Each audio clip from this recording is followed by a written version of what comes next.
안녕하세요. 2026년 2월 9일 월요일입니다. 보내주신 시장 분석 자료들 정말 흥미롭게 잘 봤습니다. 네, 안녕하세요. 지난주 금요일 정말 기록적인 폭락으로 모두의 심장이 철렁했잖아요.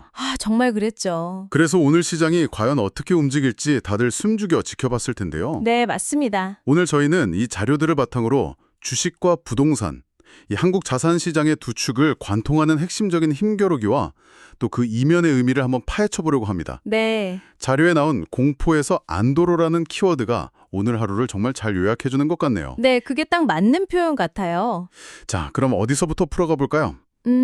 먼저 지난주 금요일 상황을 잠깐 복기해 볼 필요가 있을 것 같아요. 네네. 외국인이 무려 3조 3천억 원을 순매도하면서 코스피가 그야말로 급락했죠. 3조 3천억이요. 와. 네, 시장이 너무 빠르게 너무 깊게 빠지니까 거래소에서 일시적으로 프로그램 매도 호가 효력을 정지시키는 사이드카까지 발동됐었고요. 맞아요. 그 뉴스 보고 정말 놀랐어요. 그야말로 시장 전체가 극단적인 공포에 휩싸였던 하루였거든요. 그렇죠. 그런데 오늘은 뭐랄까 언제 그랬냐는 듯 기술적 반등이 나오면서 저가 매수세가 아주 강하게 유입했어요. 공포 심리가 좀 진정된 거군요. 네, 공포에 질렸던 투자 심리가 안정을 되찾으려는 시도가 아주 뚜렷하게 나타난 거죠. 역시 가장 먼저 눈에 들어오는 건 코스피 지수네요.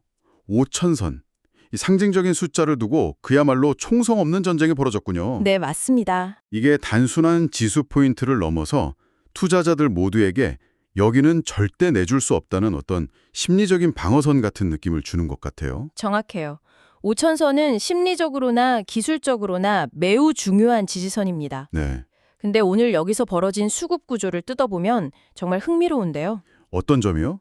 한쪽에서는 외국인이 환율이 1,470원대까지 치솟자 이걸 기회로 보고 대규모 차익 실현에 나섰어요. 환율 때문에. 네. 그런데 그 엄청난 매도 물량을 개인 투자자들이 무려 2조 1천억 원을 순매수하면서 전부 받아낸 겁니다. 개인들이요? 네. 2조 1천억 원을? 네. 여기에 기관, 특히 연기금까지 방어에 가세하면서 힘을 보탰고요. 아니, 보통 시장이 이렇게 불안하면 개인들이 가장 먼저 투매에 나서잖아요. 그렇죠. 보통은 그렇죠. 그런데 이번엔 정반대네요. 패닉 셀링이 아니라 오히려 패닉 바잉에 가까운 모습인데요. 이 현상을 어떻게 봐야 할까요? 아주 중요한 포인트를 짚어주셨어요. 이게 2020년에 있었던 동학개미 운동의 연장선으로 볼 수 있을까요? 네, 자료에서도 이걸 5천선 붕괴 우려가 오히려 공격적인 매수를 촉발한 현상으로 분석하고 있거든요. 아하, 말씀하신 대로 이건 동학개미 운동의 진화된 버전이라고 볼 수 있습니다. 진화된 버전이요? 네, 2020년에는 일종의 반란, 그러니까 기관과 외국인에게 지지 않겠다는 저항의 성격이 강했다면 맞아요, 그랬죠. 지금은 개인 투자자들이 스스로를 시장의 수호자로 여기는 단계로 성숙한 것 같아요. 수호자라.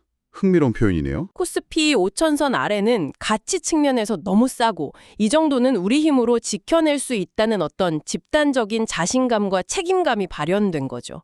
이건 한국 증시 생태계의 근본적인 변화를 보여주는 아주 중요한 신호입니다. 시장의 참여자였던 개인들이 이제는 스스로 시장의 균형을 맞추는 역할을 하려 한다는 거군요. 정말 거대한 패러다임의 변화네요. 그렇죠. 일단 이 방어선은 지켜냈으니 단기적으로는 좀 안정될 수 있겠어요? 네, 그래서 당분간은 5천에서 5,200 사이의 박스권에서 움직일 가능성이 크다고 보는 시각이 많습니다. 네. 그 구간에서 힘을 다시 응축하려는 시도가 나타나겠군요. 네, 그렇게 보입니다. 그럼 이제 어떤 업종들이 이 치열한 전투를 이끌었는지 좀 더 자세히 들여다보죠. 역시나 반도체 얘기가 가장 먼저 나오네요. 네, 역시 반도체죠. 삼성전자와 SK하이닉스 모두 장중 변동성이 꽤 컸지만 결국 저가 매수세가 들어오면서 낙폭을 상당 부분 만회했어요. 시장의 믿음은 여전하다는 신호로 봐도 되겠죠. 맞습니다.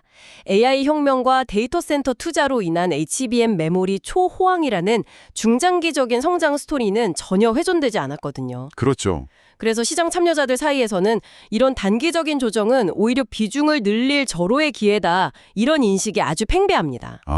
그래서 삼성전자, SK하이닉스 같은 대장주뿐만 아니라 한미반도체나 이오테크닉스처럼 AI 인프라를 뒷받침하는 소부장 기업들까지 계속해서 주목받는 이유예요. 자료를 보다 보니 정말 눈에 띄는 부분이 있어요. 바로 금융주인데요. 금융주. 오늘 대단했죠. 다른 업종들이 숨고르기를 하는 와중에 KB금융이 오늘 하루에만 7% 넘게 급등했어요. 아니 대체 무슨 일이 있었던 건가요? 이게 바로 2026년 시장의 가장 중요한 변수 중 하나예요. 뭔데요? 자료에서도 핵심 원인으로 꼽고 있는 배당소득 분리과세 때문입니다. 배당소득 분리과세. 이게 대체 뭐길래 한 기업의 주가를 이렇게까지 움직이는 거죠? 아주 간단하게 설명해 드릴게요. 원래 고소득자는 배당을 받으면 자기의 다른 소득과 합쳐서 높은 세율을 종합소득세를 내야 해요. 최고 40%가 넘죠? 네, 그렇죠. 그런데 이 정책이 시행되면서 특정 금융주에서 나오는 배당소득은 다른 소득과 합치지 않고 훨씬 낮은 세율로 따로 떼서 과세하겠다는 겁니다.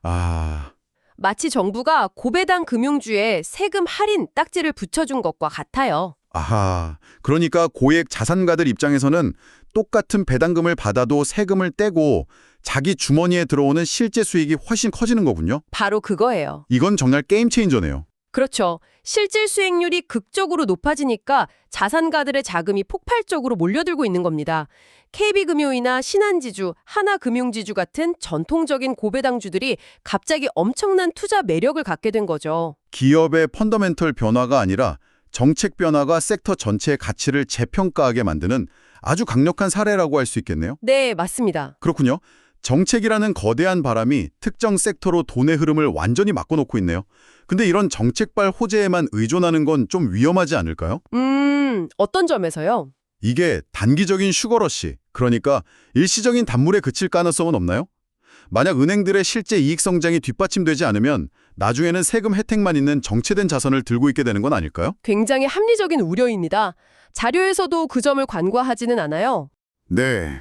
다만 현재 시장은 두 가지 논리로 움직이고 있어요.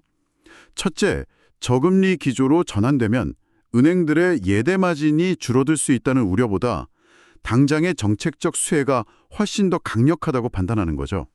당장의 이익이 더 크다. 네.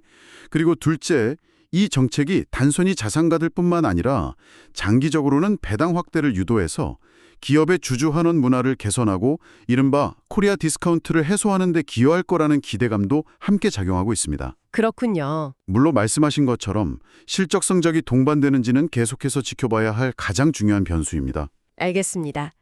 반면 한때 시장이 영웅이었던 이찬전지나 다른 성장주들은 분위기가 여전히 차갑네요.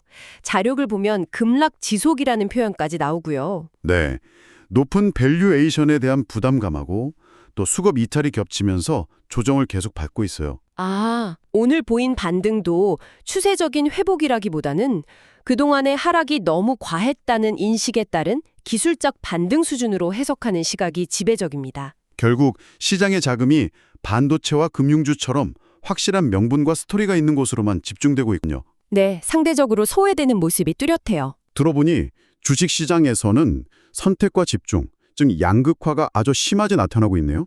그런데 이 양극화라는 테마가 비단 주식시장에만 국한된 얘기가 아닌 것 같습니다. 그렇죠. 보내주신 자료를 보니 자산시장의 또 다른 축인 부동산에서도 똑같은 현상이 벌어지고 있네요. 네, 그 흐름을 연결해서 보는 게 오늘 자료의 핵심입니다.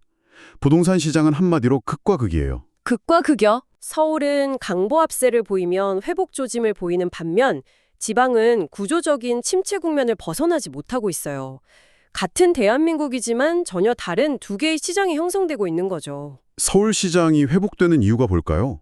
아직 금리가 본격적으로 내린 것도 아닌데 벌써부터 기대감이 반영되고 있는 건가요? 네. 바로 그 금리 인하에 대한 기대감이 얼어붙었던 매수 심리를 조금씩 녹이고 있어요.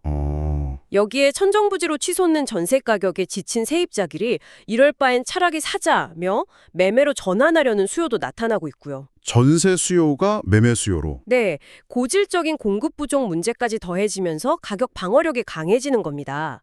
물론 서울 안에서도 온도차는 있어요. 서울 내에서도 또 양극화가 있군요. 흔히 말하는 마용성이나 노도강 같은 지역별 차이를 말씀하시는 거죠. 맞습니다.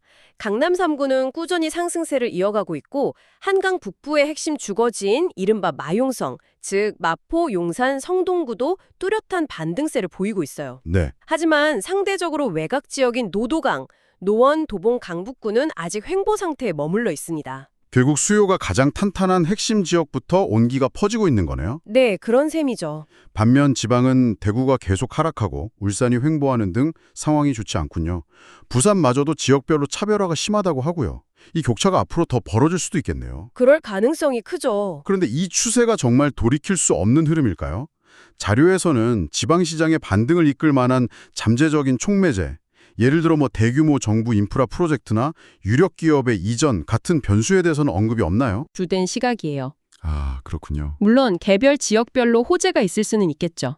하지만 일자리, 인프라, 교육, 의료 등 부동산 가치를 결정하는 핵심 자원들이 서울과 수도권으로 더욱더 집중되는 거대한 흐름을 바꾸기에는 역부족이라는 겁니다. 흐름 자체를 바꾸긴 어렵다. 네. 그래서 부동산 전략도 아주 선별적으로 접근해야 한다고 조언하고 있어요. 실거주는 서울 및 수도권 핵심지에서 투자는 입지, 학군, 교통 등 핵심 요소를 갖춘 곳에만 한정하며 지방 부동산은 당분간 보수적인 관망세를 유지하라는 거죠. 정리해보겠습니다. 2026년 2월 9일 오늘의 자산시장은 극심한 공포 이후 정상화 국면으로 들어서는 첫걸음이라고 요약할 수 있겠네요. 네, 딱 그 지점인 것 같습니다. 주식시장은 개인 투자자들의 강력한 방어에 힘입어 코스피 5천선을 지켜냈고 반도체와 금융주를 중심으로 중장기 상승 동력을 확인하려는 모습을 보였습니다. 그렇죠.